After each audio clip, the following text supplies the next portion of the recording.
جب ہم زندگی گزار رہے ہوتے ہیں تو نامعلوم طریقے سے یا غیر محسوس طریقے سے بہت سارے تجربات بھی حاصل کرتے چلے جاتے ہیں، جو کہ ہمارے خیالات اور مزاج میں مسلسل تبدیلیاں لاتے رہتے ہیں۔ ہماری ذات میں آنے والی تبدیلی پازیٹیو ہو تو سب پسند کرتے ہیں، اور اگر نیگیٹو ہو تو آہستہ آہستہ ہم لوگوں سے دور ہوتے چلے جاتے ہیں۔ لہٰذا میں سمجھتی ہوں ہمیں زندگی بھر مسلسل ایسے طریقے ڈھونڈتے رہنا چاہیے جو ہمارے تجربات سے ہمیں پریشان کرنے کے بجائے ان میں سے اچھے پہلو تلاش کر سکیں، اور ان سے نہ صرف ہمیں فائدہ پہنچے بلکہ ہم دوسروں کے لیے بھی فائدہ مند ثابت ہوں۔ جو لوگ اپنے ماضی کو خوشگوار احساس کے ساتھ یاد کرتے ہیں وہ زیادہ خوش رہتے ہیں بنسبت ان لوگوں کے جو اپنے ماضی کی صرف اور صرف ناخوشگوار یادوں کو سنبھال کر رکھتے ہیں۔ خوشگوار باتوں اور واقعات کو نظر انداز کرتے چلے جانا بہت زیادہ امپورٹنٹ ہوتا ہے، اور جو لوگ ناخوشگوار باتوں کو ہی یاد رکھتے ہیں وہ نہ صرف افسردہ رہتے ہیں بلکہ انجانے پچھتاووں میں بھی مبتلا نظر آتے ہیں۔ اس سلسلے میں کی گئی تحقیق سے یہ بات واضح ہو چکی ہے کہ شخصیت کی اور بہت سی خصوصیات یا انداز کے علاوہ ہمارا زندگی کے بارے میں سوچنے کا نظریہ بھی ہماری خوشگوار یا ناخوشگوار زندگی کی وجہ ہوتا ہے۔ اس سلسلے میں یہ بات ہمیشہ یاد رکھنی چاہیے کہ اگر ہماری کسی سوچ کی وجہ سے ہماری آج کی زندگی متاثر ہو رہی ہے تو اس کی وجہ بھی ماضی میں ہی ملے گی، یعنی ہم اپنے ماضی، حال، مستقبل کے بارے میں جیسا سوچتے ہیں بالکل اسی طرح کی زندگی ہم اپناتے چلے جاتے ہیں۔ خواہشات کے حصول کے بعد ہی ہم جان پاتے ہیں کہ ہماری زندگی مشکل ہے یا آسان ہے۔ ہمارے بزرگ اسی کو تجربے کا نام دیتے تھے، اور ان اچھے اور برے تجربوں سے تاریخ بنتی ہے۔ مزید تحقیق سے ہمیں یہ بھی پتہ چلا ہے کہ جو لوگ اپنے اطراف سے گھل مل کر رہتے ہیں، ملنسار ہوتے ہیں، ہنسنا اور ہنسانا جانتے ہیں اور وہ زیادہ خوشگوار زندگی گزارتے ہیں۔ اس کی وجہ یہ بتائی جاتی ہے کہ یہ لوگ اپنے ماضی کو خوابناک حد تک خوشکن انداز میں یاد کرتے ہیں، یعنی وہ لوگ جو اپنے ماضی کی تکلیفوں میں بھی کوئی خوشگوار پہلو نکال پاتے ہیں یا خوشگوار انداز ڈھونڈ لیتے ہیں، وہ اپنے ماضی کو پچھتاووں کے بجائے حال کی کامیابیوں کا ذمہ دار سمجھتے ہیں۔ اس طرح ہم اپنی موجودہ زندگی میں بھی خوش رہ سکتے ہیں۔ اب ہم ان افراد کی طرف دیکھتے ہیں جو ہمیشہ حسرت و یأس کی اور تصویر بنے رہتے ہیں، اور اپنے ماضی کو جب بھی یاد کرتے ہیں دکھی ہو جاتے ہیں، تو وہ لوگ وہ ہوتے ہیں جو اپنے حال کو بھی خراب کر لیتے ہیں، کیونکہ وہ کسی بات میں اچھائی دیکھ ہی نہیں پاتے، ہمیشہ اپنے ماضی کے حوالے سے اپنے حال کو بھی متاثر کرتے چلے جاتے ہیں۔ اس بات کو آسان کرنے کے طریقے میرے خیال میں ہمیں سمجھنا چاہیے تاکہ ہم اپنی زندگی کو آسان اور خوشگوار بنا سکیں۔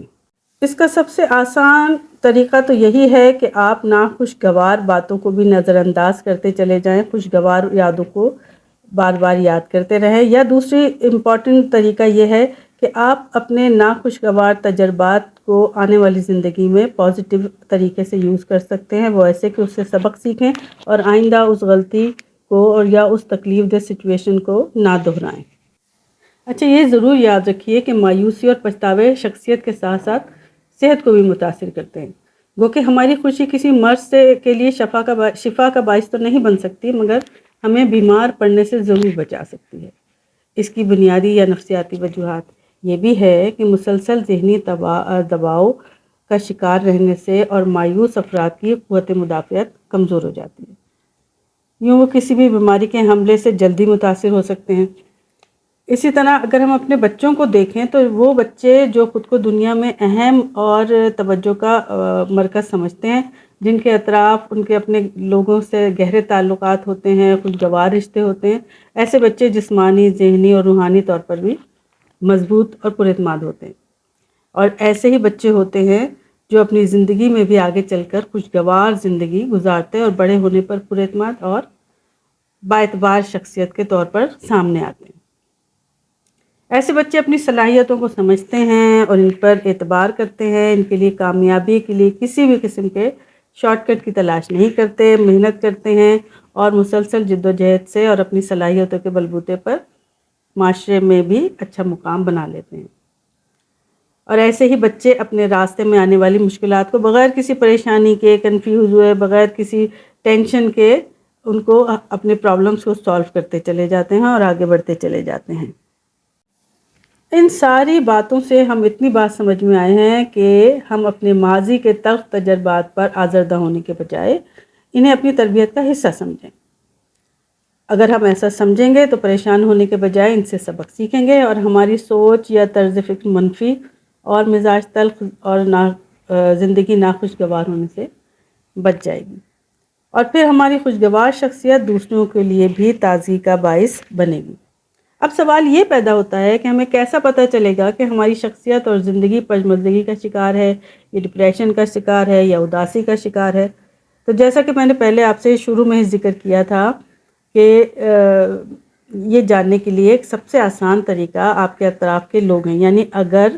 لوگ آپ سے ملنا چاہتے ہیں، آپ کے ساتھ بیٹھ کر خوش ہوتے ہیں، تو اس کا مطلب ہے کہ آپ کا انداز فکر مثبت ہے، یا اپنے مسائل میں، اپنی پریشانی میں آپ کو یاد کرتے ہیں یا آپ کو بتا کر وہ سکون محسوس کرتے ہیں، تو اس کا مطلب ہے کہ آپ کا انداز فکر مثبت ہے جو کہ دوسروں کو اپنی طرف کھینچتا ہے۔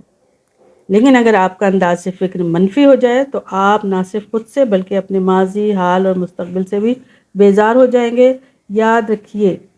کہ پھر آپ کے دوست آپ کے سائے سے بھی بچنے کی کوشش کریں گے۔ اسی لیے کسی دانا نے کہا ہے نا کہ ہنسی علاج غم ہے۔ تو لہٰذا اپنی شخصیت کو ہلکا پھلکا رکھیے، دوسروں کے لیے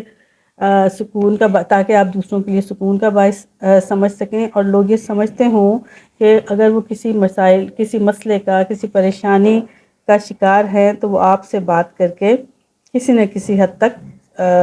تسکین پا سکتے ہیں۔ یعنی ہم کسی کا مسئلہ تو حل نہیں کر سکتے، لیکن ہم اس کو ذہنی طور پر اتنا اپنے ایٹیٹیوڈ سے، اپنے رویے سے، اپنی پازیٹیوٹی سے اپنے سامنے والے فرد کو یا جو آپ کے پاس آیا ہے اس کو ذہنی طور پر اتنا ریلیکس کر سکتے ہیں کہ وہ اپنے مسئلے خود حل کر سکے۔ اس بارے میں سوچئے، اور اپنے آپ کو، اگر آپ پریشان ہیں، مایوس ہیں، تو اپنے آپ کو پازیٹیوٹی کی طرف لائیے، اچھی باتوں کو یاد کیجئے، اور نہ صرف اپنے لیے بلکہ اپنے دوستوں کے لیے مدد کا باعث ہے۔